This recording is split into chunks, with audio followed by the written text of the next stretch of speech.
Hi, I'm Ken Miller with the National Academy of Sports Medicine, and I'm here with Carolina Ray from C-Ray Performance. And we're here in Alameda, California at Training Station showing you a shoulder care program. Now there's a lot of options that you can do to help prevent injury or strengthen the integrity of the shoulder girdle, but here's one of the circuits that I love to do with my clients, especially those that throw and play golf or any rotational athlete. But it's also something that you can do as an off-day routine, something that's more of a reconditioning or say recovery day. So the first thing we're going to do is work on the lats. Now, depending on if you've had an assessment done and figure out what muscles are overactive and therefore need to be relaxed, you can go with another muscle group like the pecs. But today we'll pick on the lats. And the first thing we're going to do is we're going to use the Viper by Hyperice to use as a self-myofascial technique. So Carolina is going to go ahead and lay on her side. Now the area that she's going to explore as she lays on here on her side is anywhere between the armpit down to mid-ribs. You don't want to go too far down as far as focusing on the lat area. Now she can be totally stacked on the side, or she can roll back and get more of the back side and maybe get into more of the shoulder blade area. But right now she's looking for a spot, tender area. On a pain scale of 1 to 10, 10 being absolutely painful, maybe a 6 or a 7, something that she knows is there. And you'll see here that just so that the neck doesn't get tired, she made a fist, she put it on her shoulder, that way she can support her head as she sits there. Now what she's waiting for right now is for that 6 or a 7 to calm down, and that just tells you that the muscle's relaxing. So when I say calm down, that what was a 6 or a 7 should calm down to about a 3 or 4. Should be a noticeable decrease in tension. Now, as she relaxes there, muscles calm down, tension's going away. Now we can add some mobility work in here. So what she will do first is she'll do a nice big sweeping motion. So her arm's just going to stay right above the ground, elbows straight as she sweeps up and she sweeps down. Now you'll notice that she's also rotating the palm down as she comes down and rotating the palm up as she comes up. Now let's say she does about 8 repetitions of that. Now we can get into what we call scrubbing. Now this is just adding a little bit of a little cross friction technique to move some of the tissue in there. And then we'll go ahead and go into a little shoulder internal and external rotation. So again, we're just moving the tissue above the roller.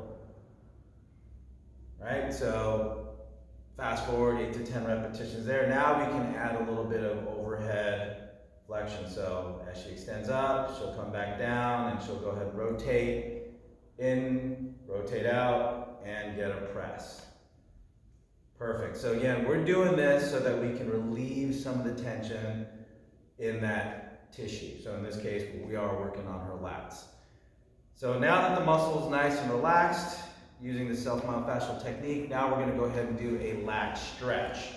So the position is going to be on the ground. She's going to anchor her hips to the heels so she can sit back, and then she's going to take her arm, extend it out, and she's going to use the roller to help her get a nice big reach. So the lats basically comes from the upper arm, streams down, connects into the little bit of the shoulder blade, into the lower spine, and into the hips. So we're going to get nice length through that area by her reaching away with her arms. She's not directly overhead, but she's about 10-15 degrees out.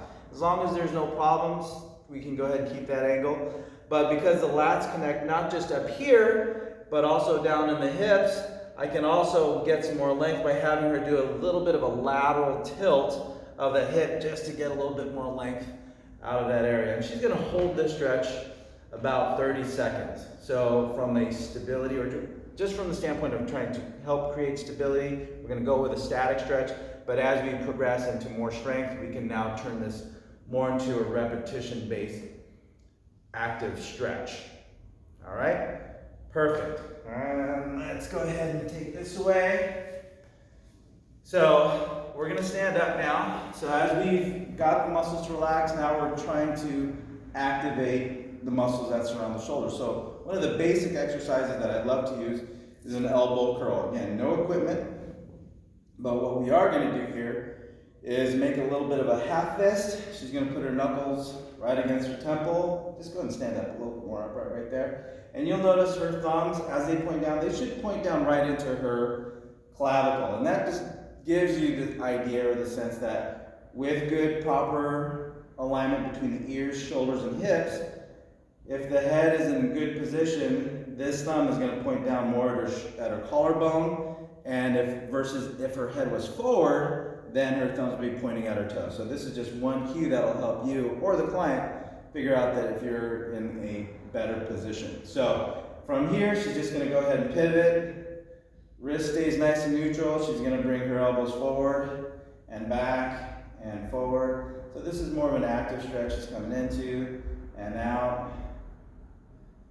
Right there. And as she comes around, bringing those elbows back, she's keeping those shoulder blades down and in towards the spine. As those elbows come back, she's keeping the shoulders relaxed, head stays in place, it's not jutting forward or coming back. She's keeping that head right over her shoulders.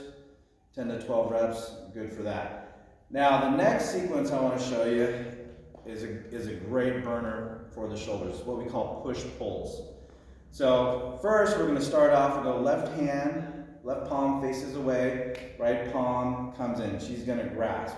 Now what's going to happen here, and we'll just bring that down a little bit. So wrists, elbows, armpits are all going to be the same height. So we don't want it to be up here, we don't want it to be by the belly button either. And what we're going to do here, and what she's going to do here, is she's going to start off with a pull. And she's going to pull from right shoulder to left shoulder.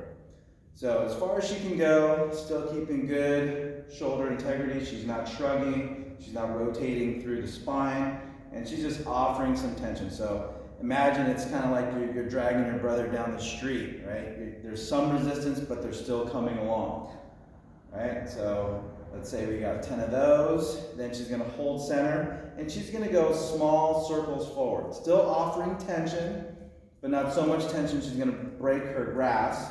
And then we're going to go ahead and reverse it. Perfect. Now we're going to do the opposite, to where she's going to hold the hand still right in the middle of her chest, and her elbows are going to draw a little bit of a circle across the side. So she'll go forward, and then she'll go backwards. Right? Perfect. Good. So then we can complement that with a push. So she can do the same motion. Same position, same motion, but now she's pushing one hand into the next, right? So that's her left to right, hold still in the middle, still pushing. She does her circles forwards, circles backwards, elbow circle forward, elbow circles back, and all while pushing. So that's your push-pull. Then, to switch things up, then it would be the right palm away, left hand in, and you can do those same exact pulls and pushes with the other grip. Now, we're going to put it all together with a single leg exercise. So this exercise, as a single leg movement, is going to be a shoulder combo, or as we might know it as a shoulder combination number 1. So in this position, she's going to stand, hip, knee, and toe on that stance leg. Hips are level, shoulders are level. Now what she's going to do here with this lean forward, I'm going to pitch her forward a little bit. She starts with a nice outreached position, and she's going to do like a high row. Once her elbows come even with her shoulders, she's going to rotate up or externally rotate, and now perform an overhead press. But the overhead press is going to be relative to her body. She's going to come back down, she's going to internally rotate, and then reach back into her start position. So from here, back, rotate. Again, I'm watching for that nice neutral spine, and she's doing the same thing. So she's got a little bit of tension through that midsection. How you feeling? Good. All right, we got a little bit of a shake and bake going on with that left knee, so we know that that hip is working, that foot's working too. So if you want to add some challenge to this basic exercise, she's doing no weight, right? And she's working a little bit. But if we wanted to add some challenge, we could add some weight. So if I had a 2-pound dumbbell, 3-pound dumbbell, we can definitely add resistance to that. Now, another way to add some challenge would be to take off the shoes. Now you don't have the shoe to help support the foot. Now with your bare foot, we can add a lot of more proprioceptive demand on that foot, which definitely make that hip work a lot harder. And relax. Great job. So from there, you might do one set of 10 on one leg. The next set, you could do another set of 10 on the other leg. So depending on how long it takes you to, fatigue that foot or that hip. So as long as you're maintaining good form, you can stay on that one leg. Anyway, great shoulder care program, if I do say so myself, but we are working on some length, get the muscles to relax, we get that stretch, we are activating those upper back muscles, and again, integrating everything into a single leg exercise to where we're incorporating top to bottom. So try it out, let us know what you think. Hope you like it, but again, stay active, stay safe.